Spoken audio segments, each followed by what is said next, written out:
Hola a todos, bienvenidos a mi canal, esto es Semper Liberi.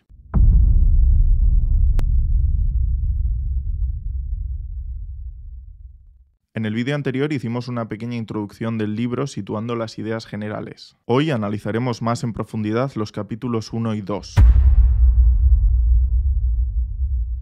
Algo que no vemos nos protege de algo que no entendemos. Lo que no vemos es la cultura, en su manifestación intrapsíquica o interna. Lo que no entendemos es el caos que dio origen a la cultura. Si la estructura de la cultura se altera inadvertidamente, el caos regresa, y hacemos cualquier cosa, lo que sea, para defendernos de ese regreso.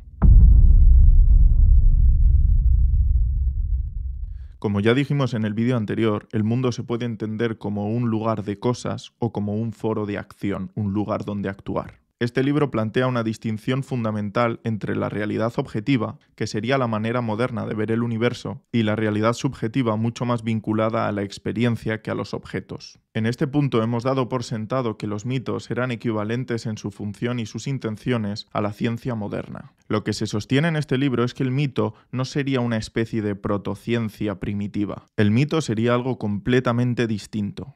Sería una descripción del mundo en tanto que indica cómo actuar. Para saber cómo actuar, el mito parte de dos conceptos distintos que necesitan ser concretados. Primero, es fundamental saber cuál es el futuro deseado, y ese futuro ideal solo puede conceptualizarse en relación con el presente, que sirve como punto de contraste. Para que exista la idea de un futuro deseable, primero tenemos que asumir que el presente no lo es. Debemos asumir que es un presente, como dice Jordan Peterson, insoportable. De forma que antes de iniciar la acción en el mito se deben responder tres preguntas. ¿Qué es? O sea, ¿cuál es el presente? ¿Qué debería ser? O sea, ¿cuál es el futuro ideal? Y ¿cómo debemos actuar nosotros en consecuencia? O sea, ¿cuál es el plan para pasar del primero al segundo? Una vez concretados estos conceptos y antes de centrarnos en los distintos mitos, sería conveniente entender el mito que engloba a todos los demás. Un mito que en realidad podríamos denominar metamito y sería el mito del camino. Este metamito representaría la vida en su conjunto y también su sentido o su significado, y estaría formado por 4 mitos muy bien delimitados. El primero de ellos sería el mito que describe un estado estable, actual o preexistente. En ocasiones un paraíso, en ocasiones una tiranía. El segundo mito describe la aparición de algo anómalo, inesperado, amenazador y prometedor en este estado inicial. El tercero describe la disolución del estado estable preexistente en el caos, como consecuencia del acontecimiento anómalo o inesperado. Y el cuarto describe la regeneración de la estabilidad, tanto en forma de paraíso recobrado como de tiranía recompuesta. La idea cristiana tradicional de que el hombre ha caído desde un estado de gracia original hasta su condición actual moralmente degenerada y emocionalmente insoportable es generalizable a prácticamente todas las religiones y culturas humanas. En este sentido, la moral cristiana podría considerarse como un plan de acción cuya meta es el restablecimiento del reino de Dios, o sea, el futuro ideal.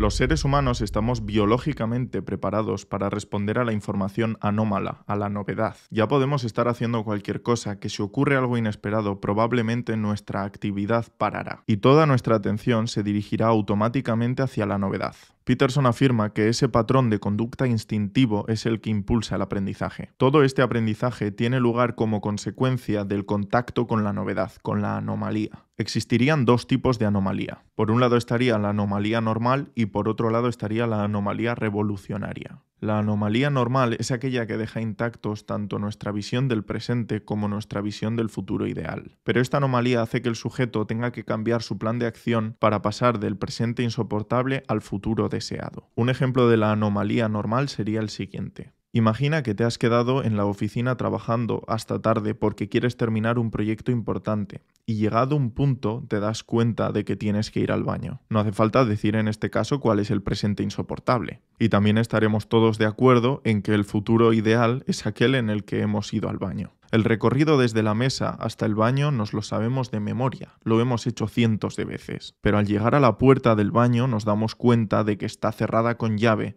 así que decidimos bajar a la segunda planta. La puerta cerrada sería una anomalía normal, una anomalía que nos fuerza a cambiar de plan de acción pero no cambia ni el presente ni el futuro deseado. Seguimos teniendo que ir al baño, pero ahora tenemos que idear otra estrategia para conseguirlo. De alguna manera debemos actualizarnos, pero de una manera muy superficial, ya que la anomalía no ha trastocado nuestros presupuestos más fundamentales. La anomalía revolucionaria, en cambio, sería aquella que trastoca nuestra concepción del presente, del futuro ideal y de nosotros mismos. Un ejemplo de esta anomalía sería el siguiente. Vamos a imaginar a una persona que trabaja muchísimas horas a la semana porque quiere conseguir un ascenso. Y la semana siguiente tiene una presentación. Llega el día de la presentación y esa persona sale muy contenta de cómo le ha salido. Al llegar a casa esa noche, le llama a su jefe y le dice que todos sus compañeros dicen que no les gusta trabajar con él. Y además las ideas que ha expuesto en la presentación no han gustado y que por tanto han decidido despedirle. Esa información anómala no solo ha cambiado el futuro ideal, ya que ahora el ascenso es completamente imposible, sino que también ha cambiado la percepción que él tenía del presente. Ha pasado de pensar que era un profesional que era capaz de conseguir el ascenso y que se lo merecía, a pensar que ni siquiera es bueno para el trabajo. No ha cambiado el plan de acción, sino su concepción del presente y del futuro ideal. Una información anómala como la del despido y la queja de sus compañeros ha hecho no solo que se quede sin trabajo, sino que la visión que él tenía de sí mismo cambie por completo. Jordan Peterson sostiene en este libro que esa anomalía es precisamente la que potencia la consciencia. Mientras no hay anomalía y todo va según lo planeado, las personas actuamos prácticamente por inercia. Pero cuando la aparición de la anomalía trastoca nuestros planes y nuestras expectativas, nos vemos dolorosamente forzados a pensar. Por suerte o por desgracia, el ser humano es capaz de realizar exploración abstracta, que es pensamiento para la acción y sus consecuencias en ausencia de la acción y sus consecuencias. Absolutamente todos a lo largo del día creamos cientos de simulaciones mentales en las que nos imaginamos actuando de una determinada manera para calcular las posibles consecuencias de nuestros actos. Existiría por tanto una memoria en la que almacenamos nuestro repertorio de conductas. Esta memoria de cómo actuar podría dividirse en dos grandes grupos, la memoria procedimental y la memoria declarativa. La memoria procedimental sería un saber no consciente, como por ejemplo en el caso de los niños pequeños. Ellos actúan por imitación, podría decirse que saben cómo actuar, pero no saben por qué actúan como actúan. En el caso de la memoria declarativa sería un conocimiento consciente que a su vez podría dividirse en dos. La memoria episódica, que sería una memoria en imagen, y la memoria semántica. Esta sería la más sofisticada de todas y sería en la que el individuo sabría explicar por qué actúa como actúa. La cultura podría definirse como patrones de comportamiento que llevamos a cabo en un contexto social. Y aunque no somos capaces de describir bien esos patrones de manera abstracta, los replicamos con exactitud en nuestro comportamiento. Por ejemplo, de todas las personas que se casan al cabo del año, ¿cuántas serían capaces de explicar la razón de ser del matrimonio?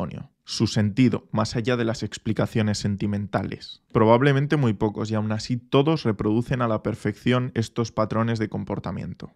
En este sentido, puede afirmarse que la acción y la imitación de la acción son anteriores desde el punto de vista del desarrollo a la descripción explícita o al descubrimiento de las leyes que gobiernan la acción. Esta idea encajaría a la perfección con la idea de Gustavo Bueno de que la técnica es siempre anterior y predecesora de la ciencia. Jung intentó explicar la aparente universalidad de la interpretación del mundo con su hipótesis del inconsciente colectivo, que explicaría que los símbolos religiosos o mitológicos brotan de una fuente universal que tendría como origen la biología. La irritación generalizada ante la idea de la memoria heredable ha impedido a los psicólogos y a otros darse cuenta de que los relatos míticos parecen seguir un patrón en distintas culturas. Como yo lo entiendo, creo que se ha entendido mal el pensamiento de Jung, ya que los patrones de comportamiento que conforman nuestras historias no estarían almacenados en nuestra biología, y solo la capacidad de crear esas categorías respondería a un origen biológico. El mundo mitológico parece estar compuesto por tres elementos,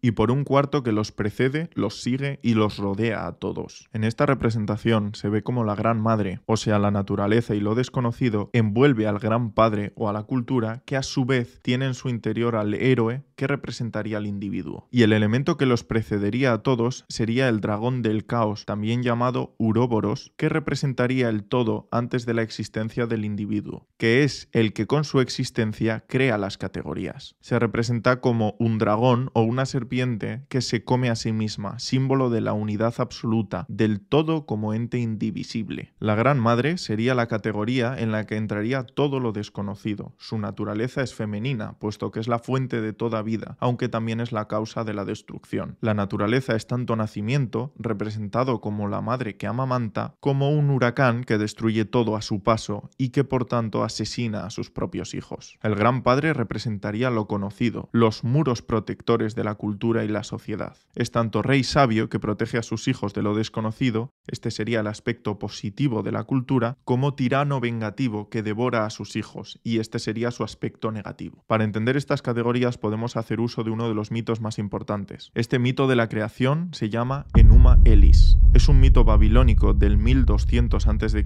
sobre el origen del universo. Tiamat es la Gran Madre, el dragón femenino del caos, y Apsu es el Gran Padre, esposo y consorte de Tiamat. Ambos existen flotando en el vacío absoluto. Cuando se unen en un vínculo sexual, crean a los dioses mayores, que a su vez engendran a otros dioses. En un momento dado, estos dioses se rebelan contra su padre, Apsu, matándolo, o sea, acabando con la cultura que los protege. Tiamat, entonces, entra en cólera y declara la guerra a todos sus hijos, ya que sin el padre protector, o sea, la cultura, están desnudos ante el peligro, ante la naturaleza, ante el caos. Sus hijos están perdiendo la guerra hasta que aparece Marduk, el dios Sol, representativo del héroe, que voluntariamente se enfrenta a Tiamat y la derrota, cortándola en pedazos. Al descuartizar a su madre, Marduk crea el universo. Dicho de otra forma, al separar el todo en categorías, al discriminar unas cosas de otras, se puede decir entonces que exista el universo.